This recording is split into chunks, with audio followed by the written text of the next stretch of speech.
So what we're going to do is we're going to do a short Chazara, right? The term Chazara refers to repetition, to repeat things that we've learned in the past.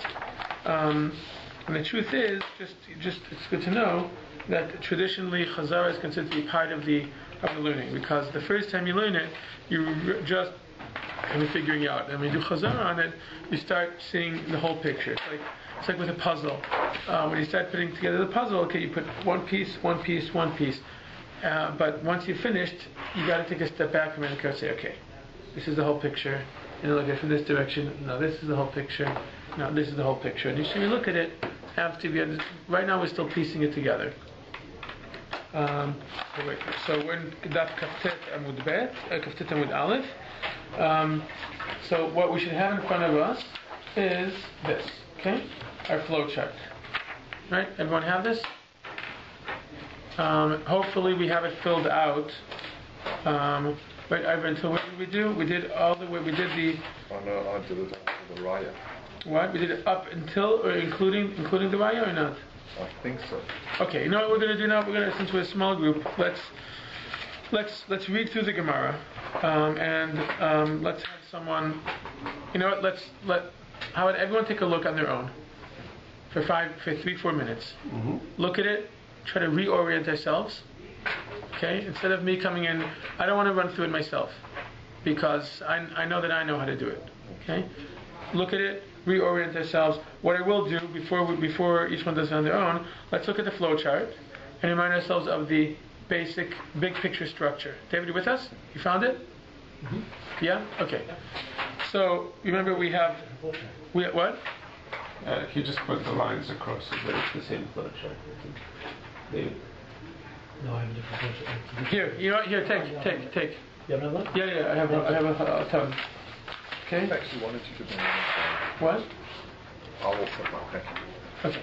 Even though I've got on mine. Right. So let's do a quick review of everything that we've done. Okay. As far as in the Sugya, we identified function words. Okay. We just ran through the Sugya looking for function words, and let's remember, what are function words? What are function words? No, not what are the specific one. What is the concept? And this, as far as I'm concerned, is probably one of the most important concepts to understand, the concept of function words. They're a rule of thumb signpost as to what the portion, what the form of argumentation is. Right, exactly. Meaning, if you use example in English, even if I don't know English very well, as long as I know that the word "what" is always going to be the beginning of a question, it's not just I look at the word "what" and I know how to translate it. That's the old thinking of what we would like, and that's how people usually look. It's just a matter of language. Translate a word, translate "what," and then translate the next word, and then you'll find out what the next word is. No, I don't need to do that, because if I stop for a second and think that the word "what" means question, I understand there's about to be a question here. Let's look. So even if I don't understand every word, I understand what the Gemara is doing. As we said, the first part of learning Gemara is understanding what the Gemara is doing, and after you know what the Gemara is doing, you can also understand what the Gemara is saying. Okay? But even if we're limited in our ability to understand what the Gemara is saying because of the language barrier, and by the way, even people who know Hebrew completely, or people who have been learning Gemara for many, many years, and they understand the language, doesn't mean they can just read a Gemara as is, because there's logical structures that are hiding behind the words, and that's the most important part of learning Gemara.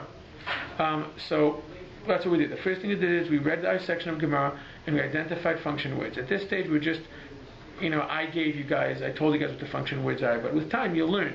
There aren't too many. There are maybe 30, 40 basic function words, and a bunch of other small ones. But every sugya will have the word "my." "My" is always going to be a question. There's not going to be a sugya without the word "my." 99% of the time. So we identified, if you look at the chart, we identified that there are 5 major sections of a sugya. There's a she'ela, there's a tshuva, there's a raya. What is a raya? A proof, correct. There's a kushya on the raya. Kushya is an attack, and a terut, which is a removal of an attack, okay, or a rebuttal. We use different words, and we came to this. We're not going through the whole thing, but we got to this structure because we identified the words. Okay, we saw, and that's why this chart is a good one to be looking at. The one we're working on now, that we kind of divided up, and what we're trying to do now is then we created our flow chart. And now we've created our flow chart, and we know what to expect in each section, and we know where each section begins and ends. All we need to do now is to read through the Gemara and insert the content into the structure. Okay, and basically that is that part where we're actually learning the Gemara, because everything we did until now was kind of prep, so we can, when we read the Gemara, we know what we're actually looking at. Right. Okay, and it's very different than if we were to take that and we were to take a Aramaic English dictionary and translate each word. We would not understand what the Gemara is actually doing. Okay, so now that everyone just take a couple minutes on your own, look at it, and try to get through the Shaila, Tshuva, and Ra'ayah on your own or in Chavruta. So, how about if you guys work together, and Ivy, maybe you want to come here and we'll do it together? Right, here, just careful on that. Okay. So, and use your flow chart. Have your flow chart in front of you to help you to make. You can use the flow chart as your aid. If you want to try without it first, try without it. Fantastic. The goal is to obviously do it without it. But if you want to start off with the flow chart, to make sure you get it, then fantastic. It has been a while. Go ahead. Where's that from? You made this? Yeah, just because I thought it would be easier for me to have it right. Very cool. However, this isn't right. It's not right over here. Right. It's right over there. But cool. Okay. Yeah. So I was trying to identify not how we've done it before, but however we changed it up. Right. So it's not. Okay. Go ahead. Okay. Okay. So we're starting from the Gemara. Okay. Okay. My kol mitzvot haben al ha'av. So what is what is that? What is the thing you just read? Okay, so it's Shayla. Good, excellent. Because it has the word my, and it says what is all mitzvahs the son on the father? What does it mean? Right. Now, what is it asking? Like, where is this taking this phrase from? It's saying, what is... It's actually taking it from the Mishnah. Excellent. It's a quote from the Mishnah. Right?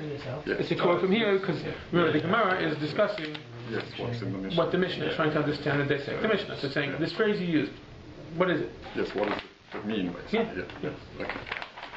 Or what are these mitzvot that you're referring to? Yeah. Okay. Yes. Okay. So now, what's the Gemara about to do now? Right, you see the word ilema. So what is it going to do? So it says, if you will say, so it's trying to bring a... think of the word. If you would say... If you would say, it's trying to bring a tshuva. Right, yeah. but it's obviously going to be not acceptable. If you try to answer my question by saying this, I'll tell you that's impossible. So what is this phrase? So it's all part. That's what I understood. It's all part of the question. So it's saying, don't try to tell me that it's X, Y, Z because it's impossible. Okay, so go ahead. So ilema kol mitzvot. If you say Demechayev, yeah. Demechayev. So we have. Oh wait. No, I know what that means. Okay. If you will say all of the mitzvahs that you're obligated. Right. Demechayev bara. Okay, bara. Hold on, give me a second. Sorry?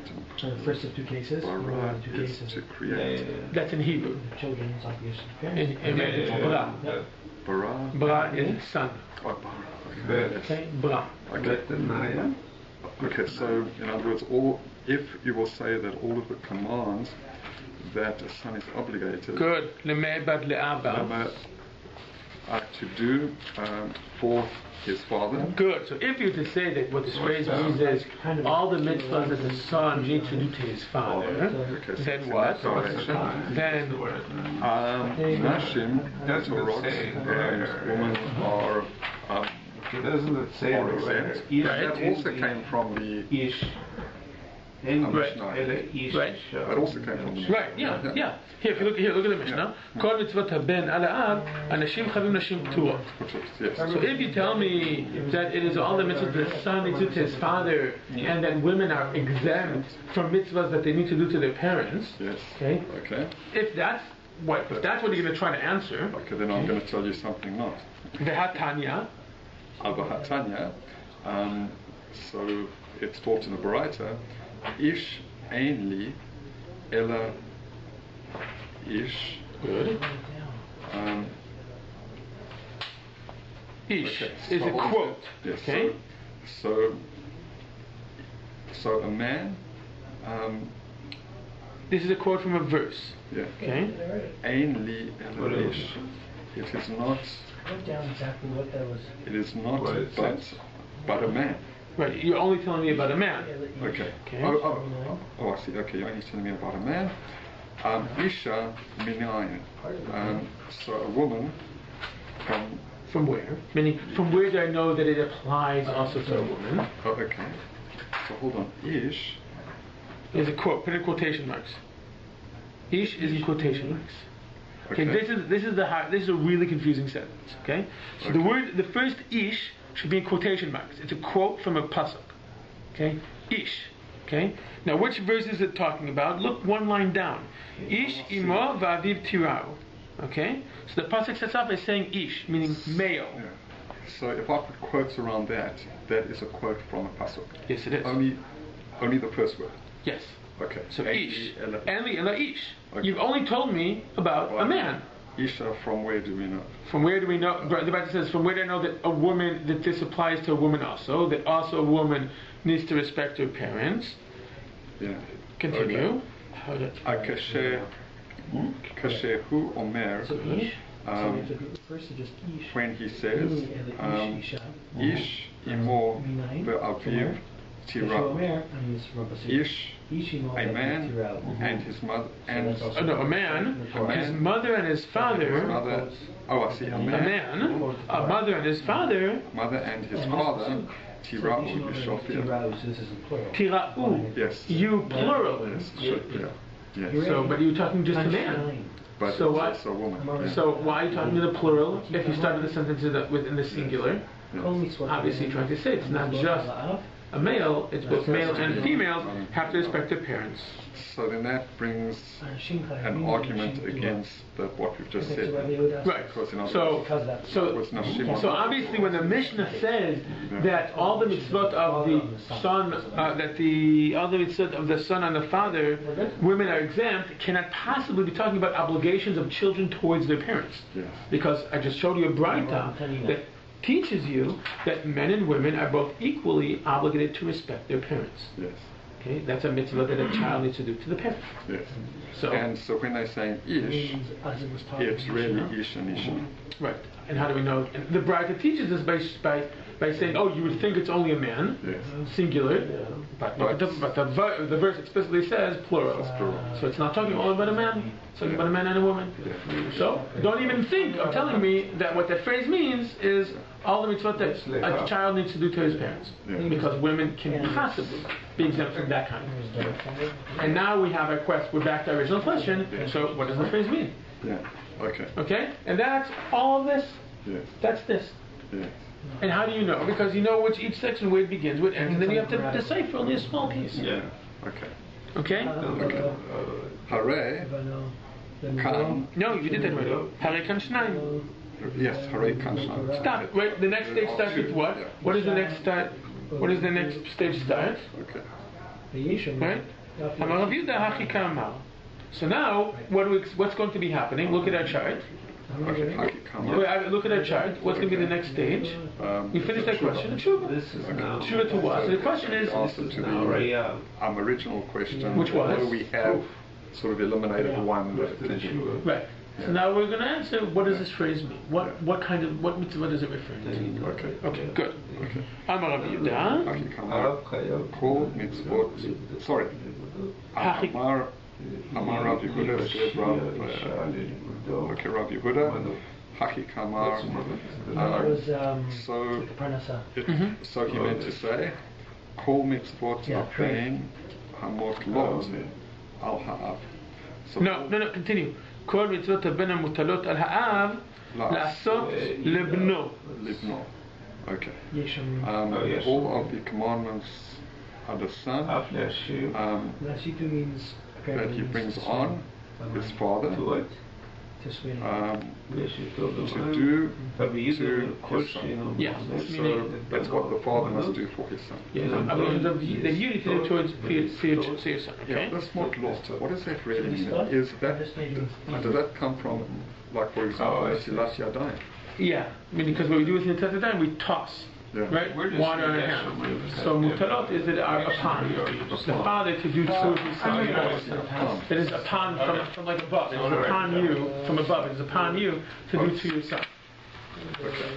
Okay, so we now know that mitzvah that you are obligated to do to your son, only you are obligated and your wife is obligated. You know, that's the sugya. That's what we're going to get to. אנשים חייבים בתורה.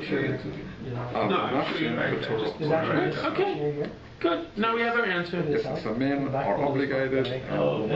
The mitzvah that fathers are obligated to their sons, which women are not obligated to their sons. Okay. Good. That's it. We finished the tshuva. That's it. Okay. And now you look at what's the next word in the Gemara. Tanina. What's tanina? Tanina. 0.1. Means we also taught in a Braita. Yes. Tanina. Yes, we already saw this. We already. So this is a proof. Okay. Okay. It's a function word tanina. Okay. Hold on. Tanina refers to what we've just read, or is? No, it's saying. Tanina, he's saying there's a Braita that teaches us the same exact thing. Okay, lahat to this. The Tanu Rabbanan. Okay, the Tanu Rabbanan, for the rabbis taught. Meaning, there's a Braita that says the exact same thing that we just learned in the Mishnah. That can prove that what the Mishnah that can prove that it really is. That the mitzvot that women are exempt from, that fathers, that the mothers are exempt from, that fathers are obligated in, are the ones towards the children. Okay. Okay. Ha'av chayav bebano lemolo ufidoto ve'lilmado Torah u'lehashio Isha u'lelamdo omnot. I don't know what that is. Okay, so let me try this. So the father is obligated on his son to do a brit.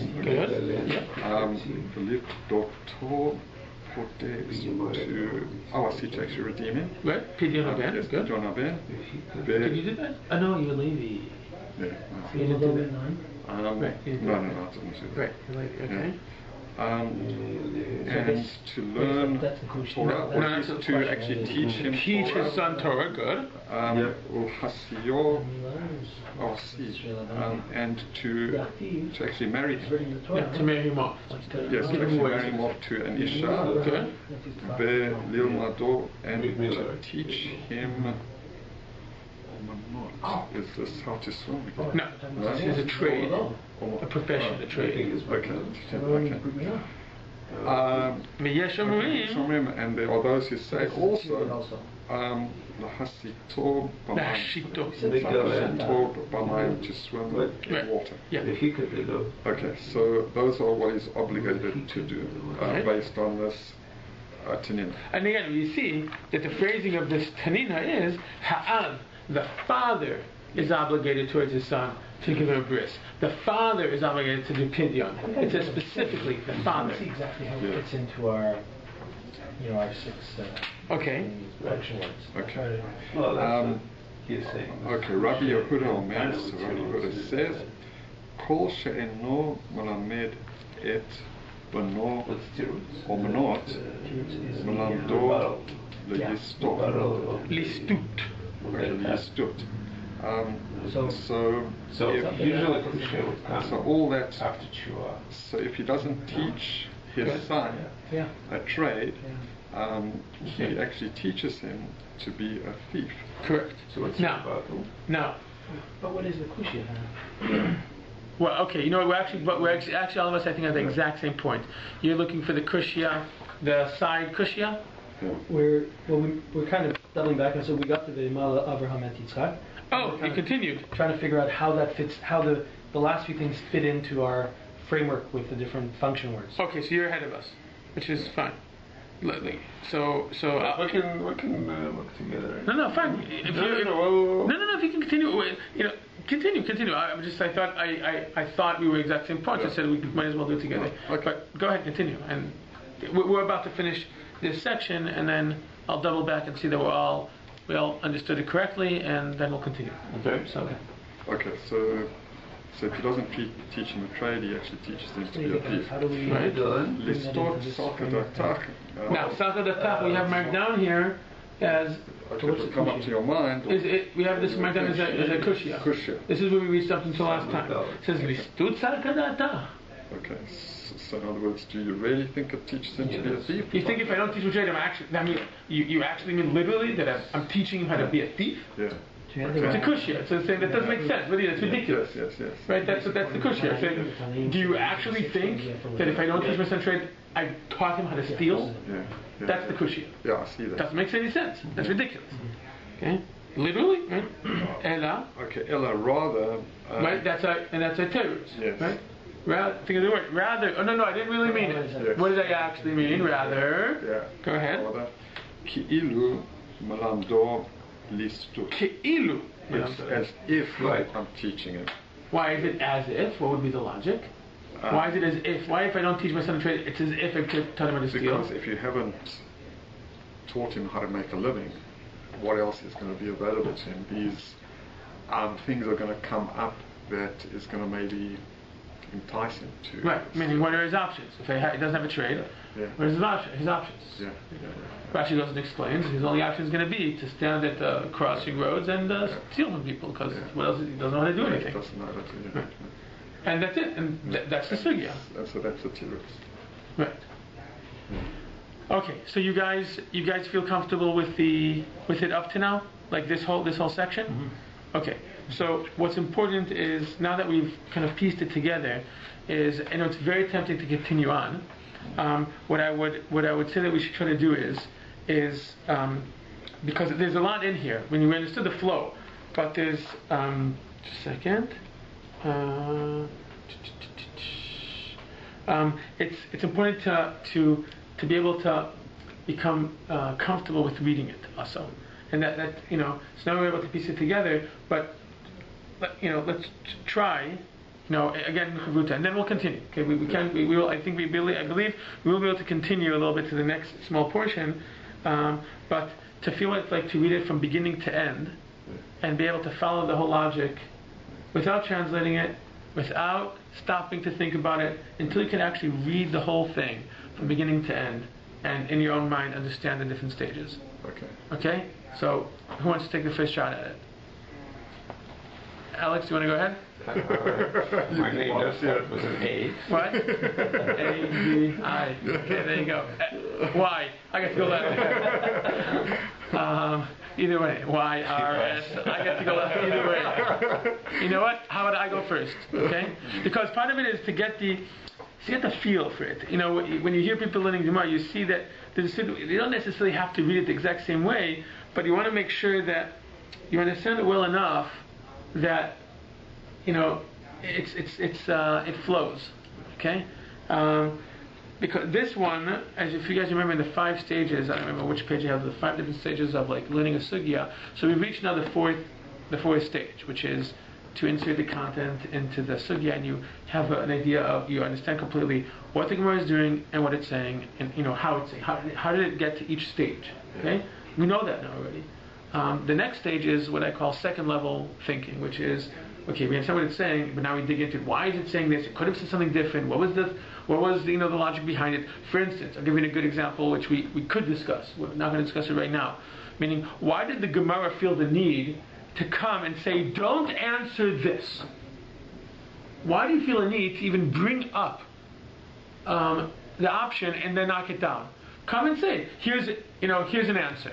I say, well, does this make sense? That makes sense. It's part of it's saying, don't tell me, why is it knocking it down? Why does it assume that that's, Gemara seems to assume that that's how we're going to understand it.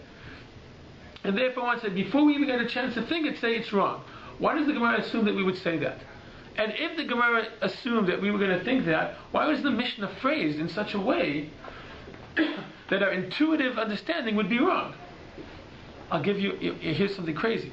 The Yerushalmi, here's something interesting, okay? Which maybe next class we'll delve into. This is second level thinking, okay? You understood the Gemara is saying, but you're attacking the Gemara, or you're trying to understand the Gemara, why it says what it said, or how it got to what it said.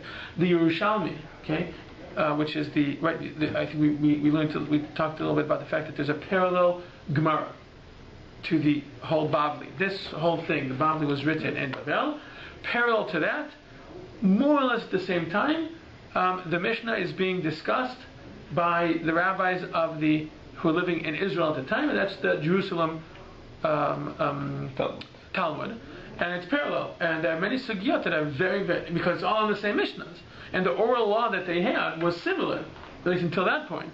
But they each had their own discussions. So the Gemara in the Talmud, the Yerushalmi, does the exact opposite. And it comes to conclusion, the Gemara in the Yerushalmi comes to conclusion that the mitzvot of the phrase, mitzvot haben ala'av, the Gemara in the Yerushalmi says, oh, that's obligations of the father towards his son. Son towards it. Which is exactly the opposite.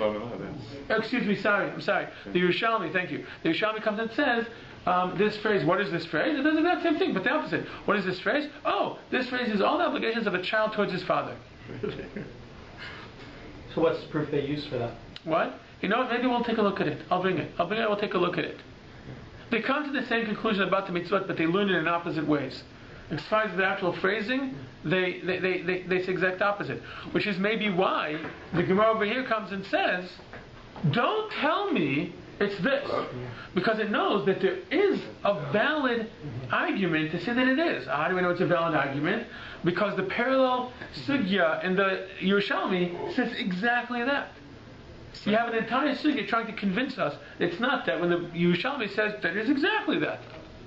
So a lot of the times when it seems like they seem to take a detour that isn't necessary, it's still there. It is always necessary. I'll tell you, this is something that the teenage kids, or people, it drives them nuts. Yeah. They don't understand why do I have to go through all these different stages. Just why do you have to tell me I could have said this, but I can't because of 1, 2, 3. But no, you couldn't have said that because of this and that. No, you could have. Well, just cut to the chase. Come to the conclusion. But once you understand the process, yeah, you understand that even when it's covers all of the bases. Yes, even when it's ruling something out, there's a reason why it's ruling that out. It's valuable to tell us that this is not the right reason because there's an option of understanding it that way, or because, and we'll see later on that there's a lot that can be learned by the options that are not taken.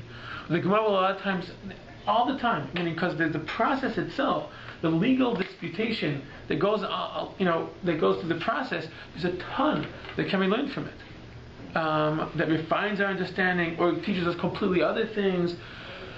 So what we just did now is I gave an example of second level thinking. Okay, but before we do that, we want to make sure that it can flow, that we can really run through it, and because read it without having to piece it together, just get that fluency.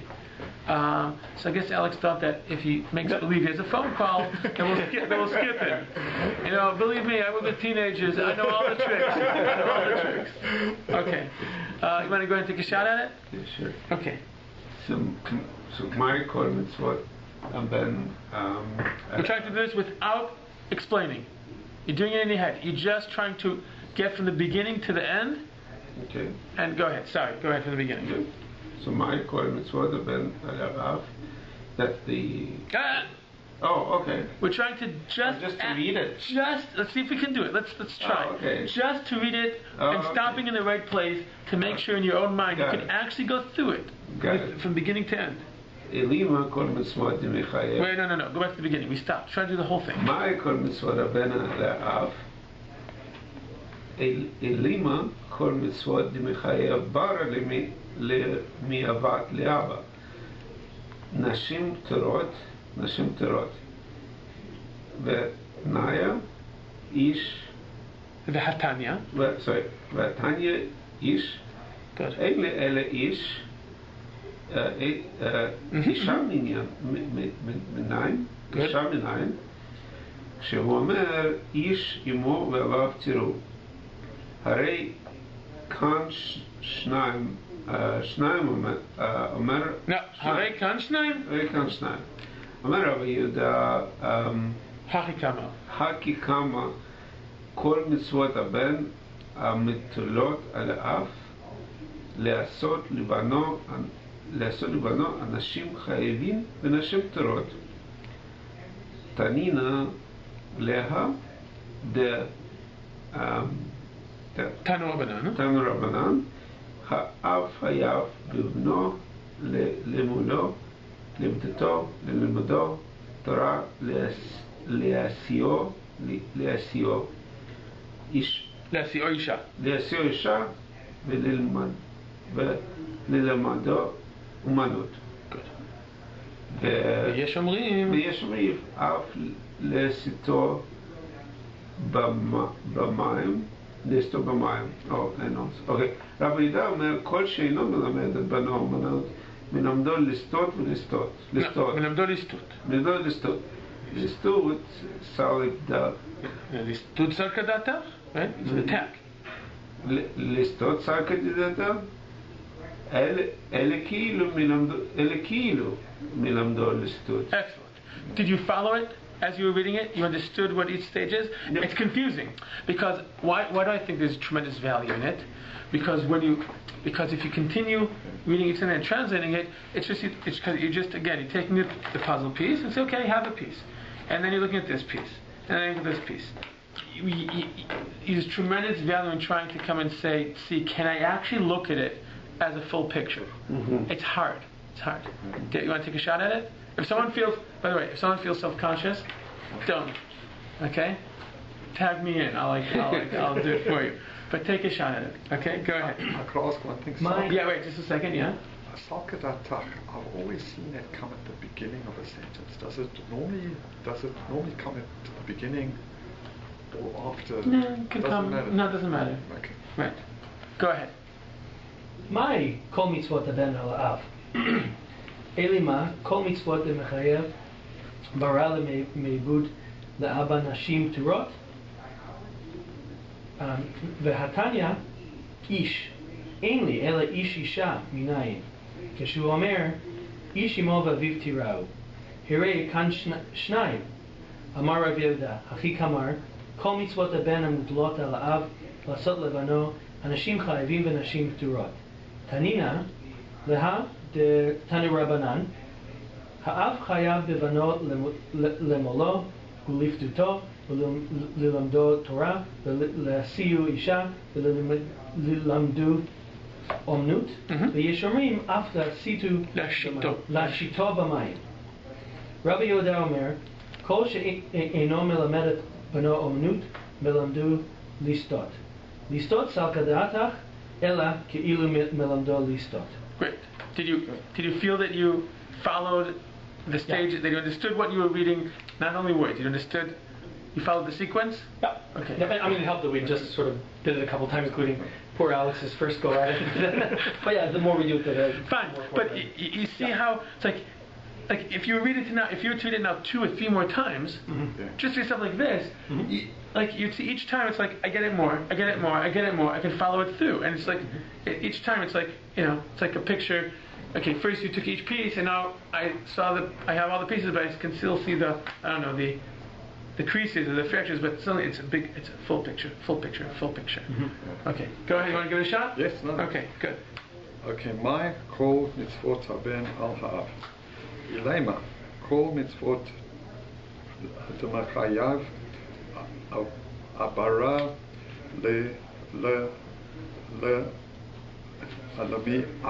leme'avad. Good. Leme'avad ala abba nashim b'torot.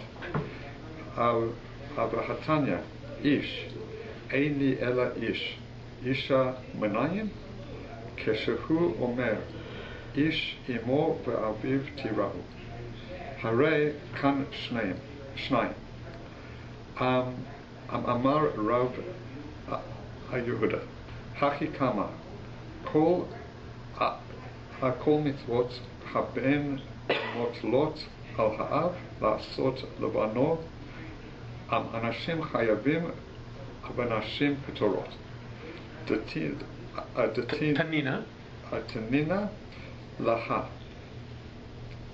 אוקיי, דתנו רבנן, האב חייב בבנו למולו ולפדותו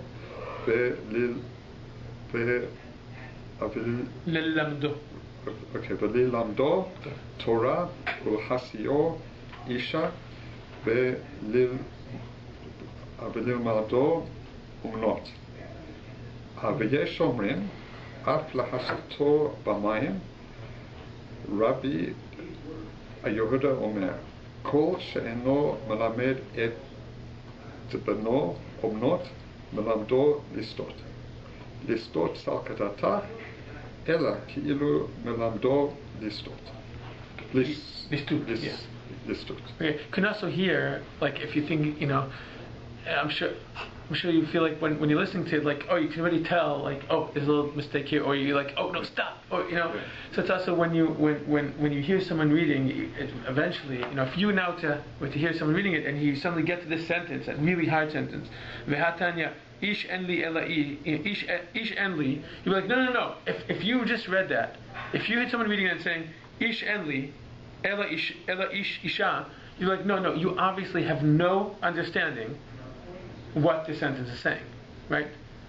Because the only way to read this correctly is vehatanya ish enli. If you don't, and a lot of people get this wrong the first time they read it because it's very unclear, this sentence. But if someone does not stop after the word ish, he obviously does not understand what the Gemara is saying or what the Gemara is doing. Okay? And someone who understands the Sugya, by listening, you could hear it. A lot of times, let's say when I'm interviewing kids for the yeshiva or whatever, I ask them to read something that they know already. I can hear from the way they read if they know if they understand it or not. Because, it would be like you asking someone to read an English piece out loud. And, and he reads, but you can hear by the intonation, whether the person understands it or not. And the more you practice that in a sugya, the more you become fluent. And then the second level of thinking becomes easier to understand because you really have to hold because when you look at Rashi or Tosfot, especially Tosfot, he assumes you have a full understanding of what the Gemara is saying. And he starts telling you, well, over there in the other Gemara it says the exact same thing or the opposite, whatever. Okay, let's see how we're doing with time. 8:49. Okay. So I don't have a. Let's start the next one. Just whet our appetites. I haven't prepared a sheet because I thought we were going to end at this point because I thought we were going to have larger groups. So it would take us a little bit longer, but this is great. I would say that we're going to continue a little bit. What we're going to do together now for next week, I'll prepare a sheet that has to help us identify the function words. But just to explain what's going to be happening next, okay? We have this Braita, okay? They told us about the 5 or 6 obligations that a father has towards his son, right? Teach him a trade, teach him Torah, teach him how to teach him Brit Milah, do a Pidyon, and according to some opinions also to swim, right? So now the Gemara for the next 3 pages is going to come and discuss each one of those mitzvot. It's going to talk about the obligation of a father to do a Brit Milah to his son. It's going to come and say, how do we know? Now, the Braita just made this big claim that only a father is obligated to make sure that his son is circumcised, has a Brit, and only a father is responsible to teach his son Torah. And now the Gemara is going to come and say, well, let's look into each one of those. Okay, which is why I chose this sugya, just because it's also it is really interesting, and to look how the Gemara learns about each one of these obligations. Why is it that women are not obligated to do them? From where, does the Braita know that women are exempt from it? How could it be that women don't have a part in it? That kind of thing. Okay. And it also at some point talks about the opposite obligation of kids towards the parents, which is always really good to know. What the halacha actually says that your kids are obligated to do to you or for you. And whose money. The Gemara even goes into discusses, the children's obligation of Kibud Harim, whose money are they supposed to be using? Is it supposed to be Do they use our money to respect us, or do they have to spend their own money to respect us? I'll give you a teaser. A teaser. You won't like the answer. Depends if we're viewing ourselves as children or as adults. Very good. At this stage in life, you might, right. At this stage in life, you might be happy with the answer. But when you're looking towards planning your financial future, you might not like the answer. Okay. Good point. I guess each one depending on what stage you're at. Okay. So what we're going to do now is we get to a new Gemara. The first thing we do is what do we look for? Function words. Okay, function words. So I'm going to read, and you stop me when you think I've reached a function. Okay. Where are we? Okay. Now, just to see, we're looking at a fairly short piece. Okay. You see where it starts, lemula, and it goes until the next colon, which is about 8 lines down. You see it? That's L'Dorotechem. Yeah, L'Dorotechem.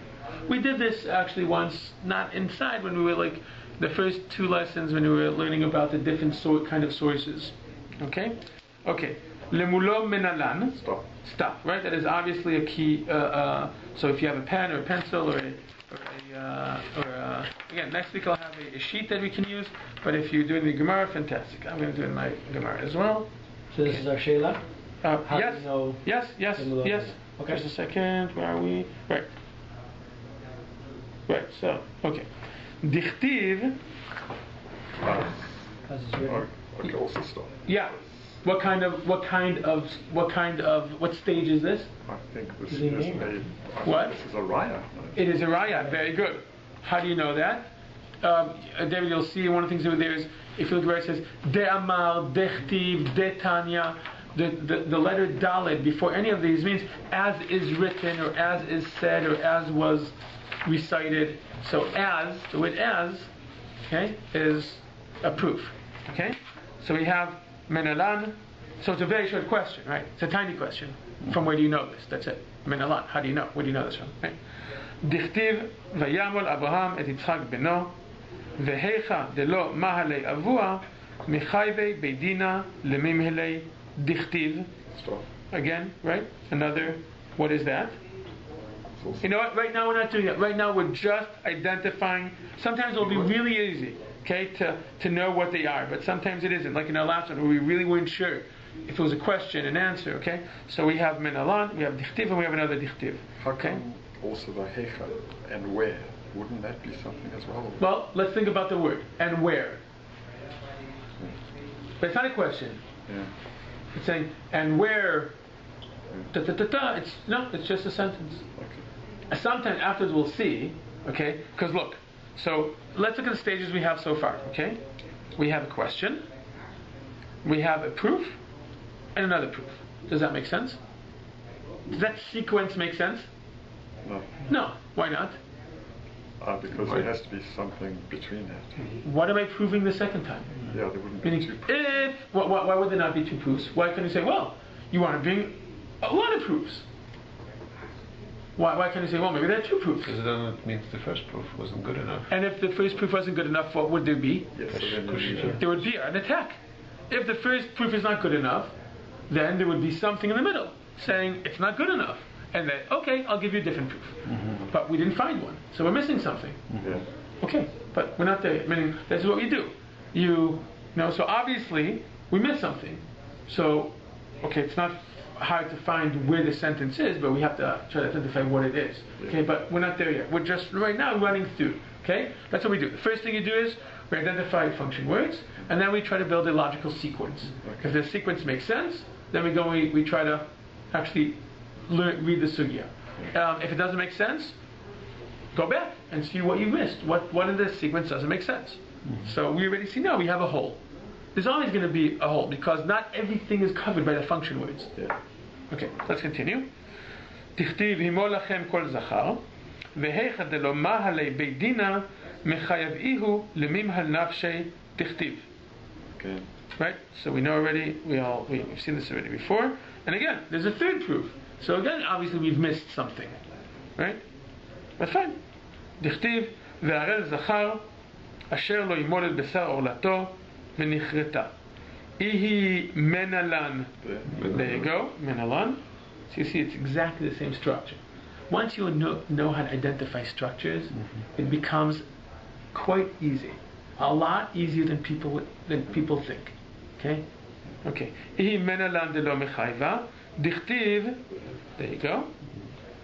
כאשר ציווה אותו אלוהים אותו ולא אותה. אשכחן מיד לדורות מנהלן. There you go. Tana. There you go. That's a key. That's a function word. It's quoting a. What is it quoting?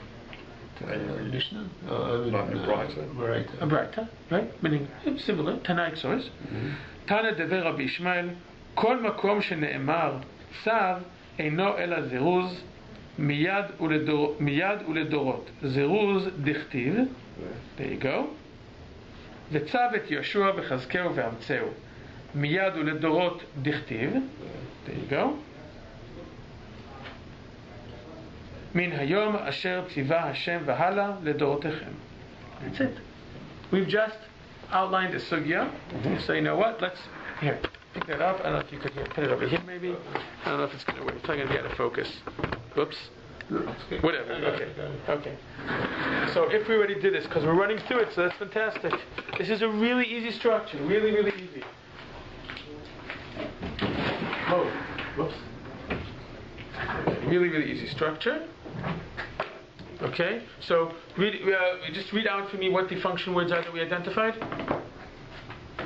Minalan. Okay, here we have Minalan. Next one. Wait. We have Minalan. Dichtiv. Next. Dichtiv again. Dichtiv. Next. Dichtiv again. Dichtiv again. Then Minalan. Minalan. Then Dichtiv. Dichtiv. Minalan. Minalan. Tana. Tana. Yeah. Dichtiv. Dichtiv. And then Dichtiv. And Dichtiv. Okay? So, yeah, it's a really simple structure. It's really simple. Okay, some sugiyot are complicated, the structure, like last time where it was a little more difficult. This one is very, very simple. Okay? Okay, so menalan is what? A she'elah. Right? A she'elah. Dichtiv is what? It's a raya. Yeah. Just a second. Now we're ignoring hecha, right? Right? Well, Because it. well, we're not sure what it is. Okay, because now, because now we have another raya. Okay, I'll do this already. Right? This is a raya. This is a raya. Right? Menalan is a she'elah. Dichtiv is a raya. Menalan is a she'elah. This is a Tana, what would this be? It could also be a raya. It sounds like it because it's saying to me, right, okay, let's put a raya. And then we have another raya and another raya. Okay? So something in this structure is obviously missing. Okay, because as we said, this doesn't make sense. She'elah, meaning, what is the question? We already know. Let's jump ahead a little bit. What is the question? We know this is piggybacking on where we ended 2 seconds ago, which is Lemula menalan, meaning from where do you know that a father is the one who's obligated to a brit for his son, but not the mother, right? That's the premise. Saying, so where do you know this from? So it's gonna bring a proof, right? So it's gonna bring a proof, and what is it bring a proof from? What is dichtiv? What kind of source is this? Torah. For the Torah, it's gonna bring you say, oh, here, how do I know this? That only a father is obligated to do a bris to his son because the pasuk says so. Okay, but then it gives me another raya. So like we said, obviously we're missing it. Obviously the heicha, okay, is something, but it doesn't sound like a she'elah. It doesn't sound like any. What else could it be? It could be a kushiyah, but then a kushiyah would not be followed by a raya. Right. Okay? It would not be followed by a proof. What? Yes, No, it wouldn't be followed. It wouldn't be when you say maybe it's a stira, but a stira also. Remember, a re'ayah is someone saying, "I told you something that I just need to prove now." So it must be a kushya. What? No. Why would I need to prove a kushya? Yeah. So what's another option? Look, what are the 7 stages? If you go back a little bit.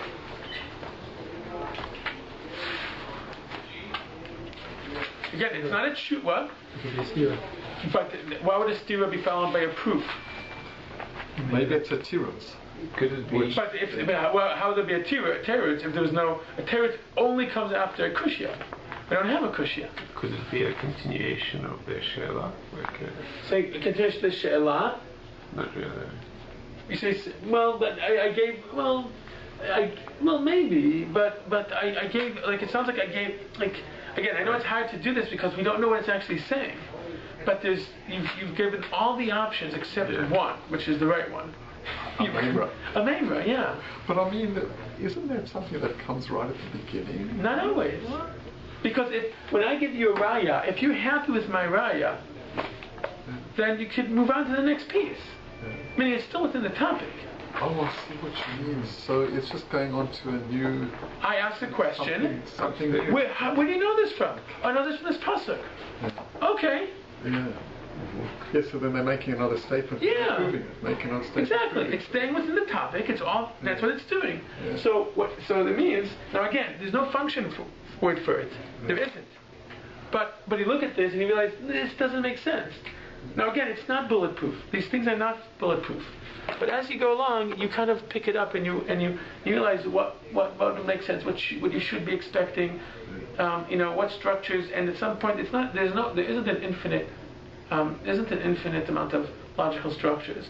There's 15, 20 basic ones that always appear in some variation of each other, and there's a few really unique ones.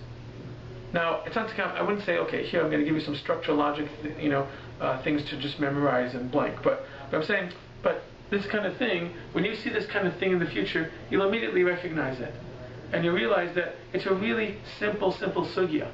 Someone asked a question. It's like, where do you know that thing from? Oh, I got it from this pasuk. Oh, okay, fine.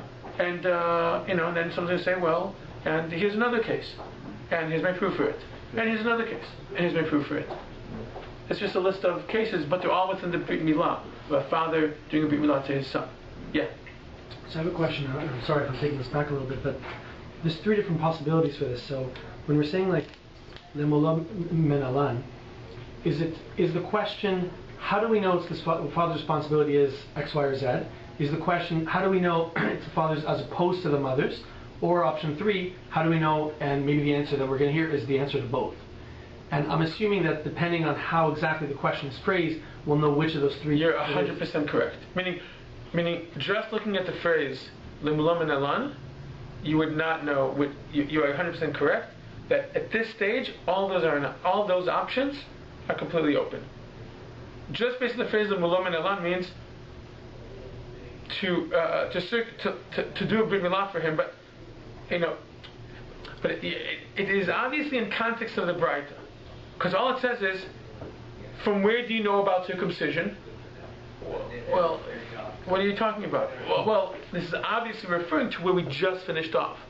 But you're still right. This could either be saying, from where do I know that he has an obligation to circumcise his son? Or it could mean, from where do I know that it is the father who has the obligation to do brit milah to his son? Which one of those is it looking for?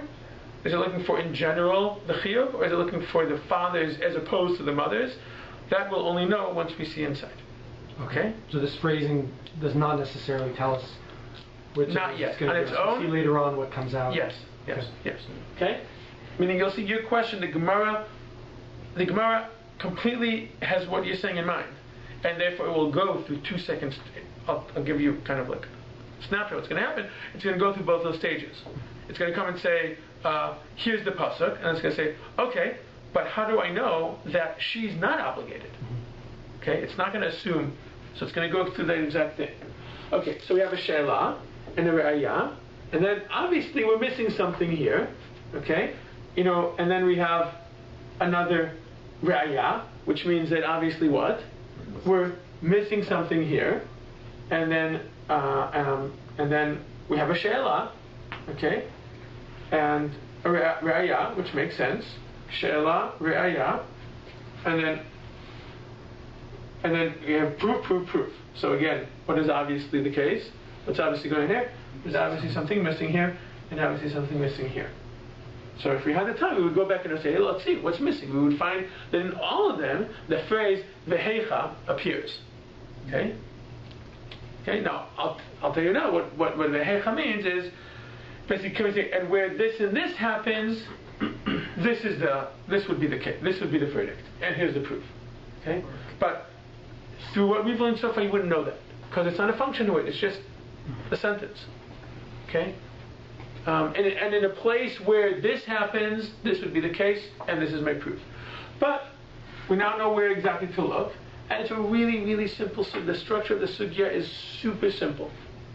Just case, verdict, case, verdict. And what will be in this case? Verdict, proof. That's it. Okay?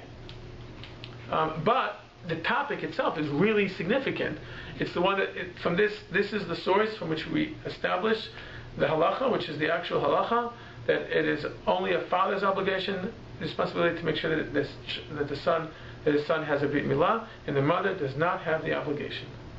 Okay? And we'll see that it gets really, really interesting. And in the Davka, the second level stuff, the Tosfot, there's a phenomenal Tosfot here. Okay? Okay, so it's going to get into time-bound mitzvot. And, if it's a time-bound mitzvah, then why do I need a pasuk to teach me women are not obligated? Because women aren't obligated to mitzvot anyway. Is it a time-bound mitzvah? Is it not? Because it's only on the 8th day. But once you get to the 8th day, it's any day after it. Whatever. It gets really, really interesting. That's the second level stuff. That's where it gets all loopy, and it's awesome. It's great. Okay, let's stay there. So next week we will. Next week we're going to redo this a little more slowly, but you saw it could be pretty simple. Okay.